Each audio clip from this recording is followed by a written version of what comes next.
Hi all and welcome to Hoof Hearted. I'm Treebeard and I'm being joined by Lauren Faust. Just take my word for it, she's actually here. Hello. See? I wasn't lying! So yeah, we get to interview this titan of animation, which is an enormous privilege, especially since I'm actually studying animation right now. Oh, cool. Yeah, so it's awesome. This is amazing, and I'm going to make my friends back at Fullerton insanely jealous. Alright, so get through a few questions. I've got some serious actual questions, and if you would like, I can ask you some silly, stupid questions at the end of it. I love silly, stupid questions. Excellent! Then we're going to get along famously. Alright, so first question is, throughout your career, what do you feel like is the most challenging character you had to work with? Throughout my career...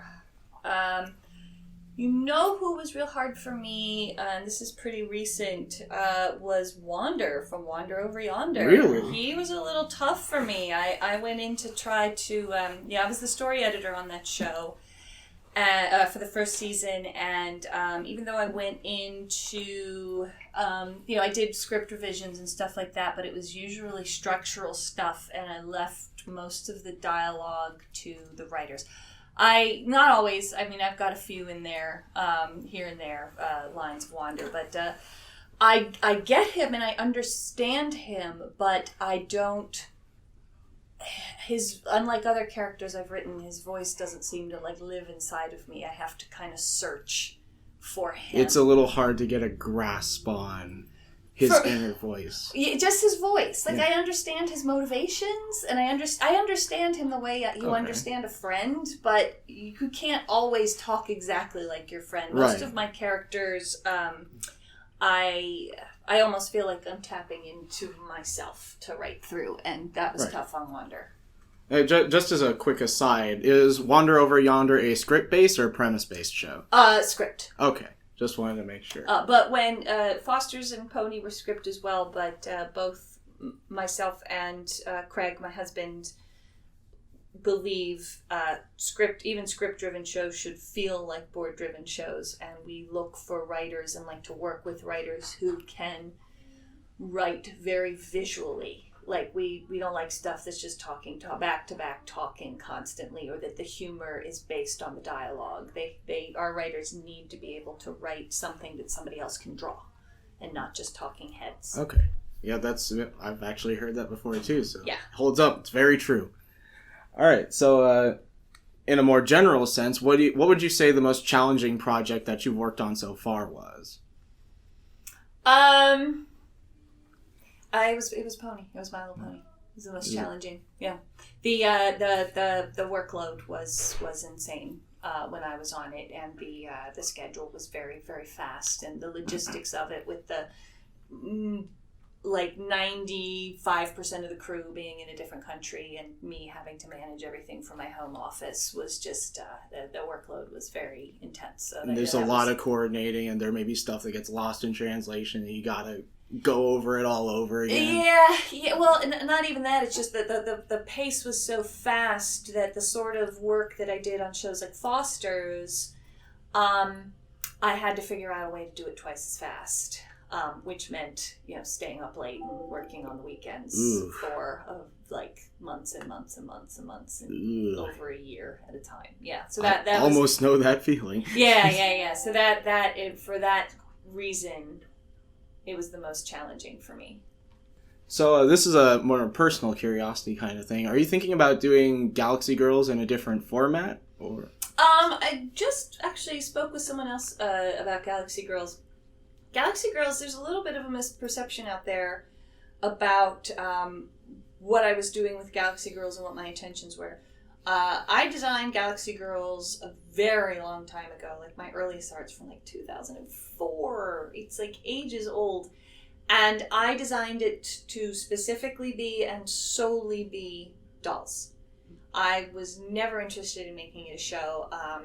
It was because I left a lot of things about it ambiguous.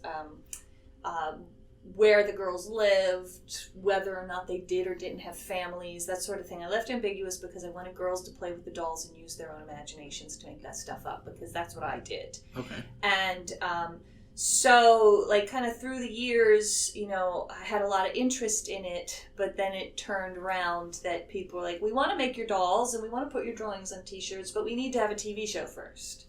So, like, it... And I fought that for a very long time, and then I was just telling somebody again before, what was special about Galaxy Girls in 2004, when the only dolls that were out there for girls were Bratz and Barbie, was the first time since the 80s I was trying to introduce the idea of dolls based on a theme, and the theme being planets and outer space, whereas Barbie and Bratz were just girls who liked clothes. And at the time, it was totally novel to have a girl with blue hair, you know, like everybody else was just blondes and brunettes, and it was also had this strong kind of feminist message behind it, that the way, whereas Bratz and Barbie, the way they looked defined who they were. With Galaxy Girls, I wanted the way they looked was defined by them. So, like, their personalities defined their look rather than their look defining their personality. But since that time, a lot of those ideas that I thought would make it really special, people have done. Okay. Like Monster High, for instance. And, like, when Monster High happened, I just kind of went, like, all right, somebody else got it first. Okay. And I actually stepped away from the project for a really long time. So there's this perception out there that I've been, like, pulling my hair out, banging on doors, begging people to make Galaxy Girls, and I haven't. I really, truly haven't. But interestingly enough, just very recently, it's kind of come back in on the radar. Just a little, I don't know where it's going to go. I'm sort of, exploring the idea, because I was tired of it. I mean, and a lot of the ideas that I had for it, I just took and just put right into ponies, so it was going to be really repetitive for me. So that's I'm actually kind of excited at getting the chance to kind of dispel that misconception. It's almost like journalism's about truth or something. All right. So this is another basic curiosity thing. Have you already, or have you considered working in a different format outside of animation? Well, I guess you already have with the toy line idea. Yeah, that's it. Only things that are sort of in the same realm of animation. Toys was an interesting foray. Games, fighting games, I'm doing now. But that's more because I just loved those guys and what they were doing. It wasn't that I was like, I need to make games. But that's it. I've had a couple opportunities come up to try to move into live action, but that just frankly terrifies me. It's scary for most people. Yeah, I know how to tell stories, I know how to compose shots, but I don't know how to work a camera, I don't know how to run how those productions run, and I just don't feel, I'm too lazy to learn it. The only other thing that I'm seriously considering is books, fiction, novels. Yeah. That seems like it'd be up your alley. Yeah, no, that one I'm excited about. That we'll see if I can make that work. Alrighty then. Let's see. So, do you have a dream project, something that you always wanted to do for animation or whatever medium, but you haven't quite been able to? I do, very much so, and it's an idea that I've had for a very, very, very long time, but I don't want to talk about it. All right. No, I understand. Yeah, because I've got one of those. Yeah. That one's a secret until I can figure out what I'm going to do with it. All right.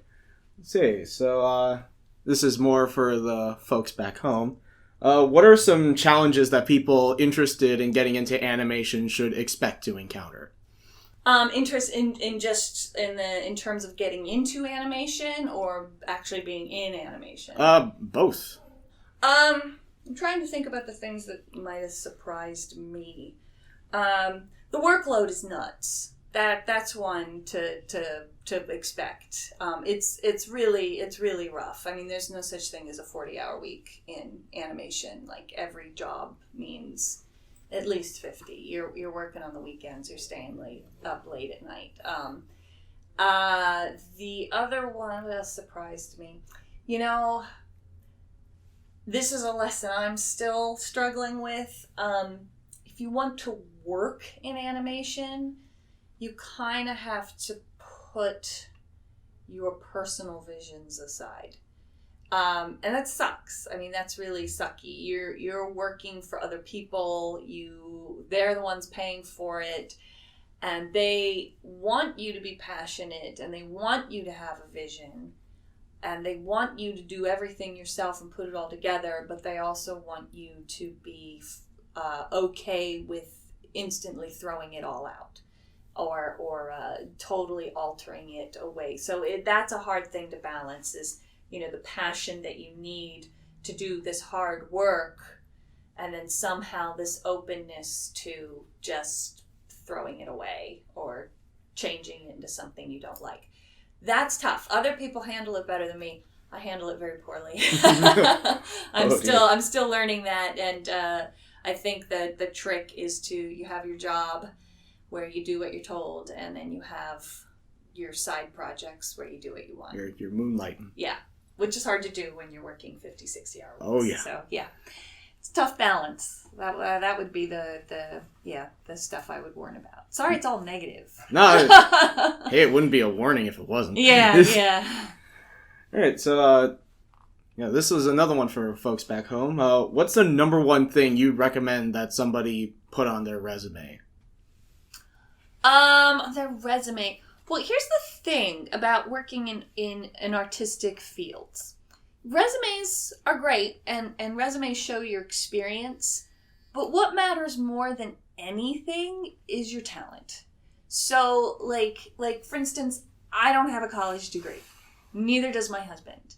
And nobody gives a crap, because we can do the work. So, if I review a portfolio of somebody whose character designs are just blowing my mind, and I see that their last job was at McDonald's, I don't care. I'm going to hire them because I might put them in a supervisor position, but I'll bring them in and give them a try, and probably more of an assistant kind of position or something like that. So that is by far the most important thing than what you can have on your resume. However, any work you've done is important. If somebody sees that you've been on a production for 3 years straight, they know that you're reliable. If they see that you've been on lots of different kinds of projects, they know that you're versatile. So anything you put on your resume is helpful, but the most important thing is your skills. Alrighty. Let's see. This is one from T. All right, so I guess this is the last one we have any time for. Oh, sorry. So this is a personal question from TG. What is it like to work professionally besides your husband when you're doing projects like Foster's or? Craig and I have a history of working really well together, and we've had people ask us that all the time. They're like, "How can you stand it?" I'd want to kill my husband, or I'd be pulling my hair out all the time. And that wasn't the case. Craig and I have a very strong creative connection. We get each other creatively, so it's not hard for us to sit down and discuss an idea. And I always say it's playing catch. It's throwing the ball back and forth. It's like he throws me the ball and I catch it, and I throw out an idea. I throw it to him and he catches it. When you work poorly with people, everybody's hitting each other in the head or dropping the ball or throwing it too far, and then you're like, why isn't this working? Craig and I, we've got a strong creative connection, so it works. It works great. We're very fortunate. All right, that's really good, and I guess that's all the time we have right now. Thank you for joining us, Lauren. My pleasure. This is an enormous honor. Oh, thank you so much. You're very kind. All right, so I've been Treebeard. That was Lauren Faust. This was Hoof Hearted, and we'll catch you all later.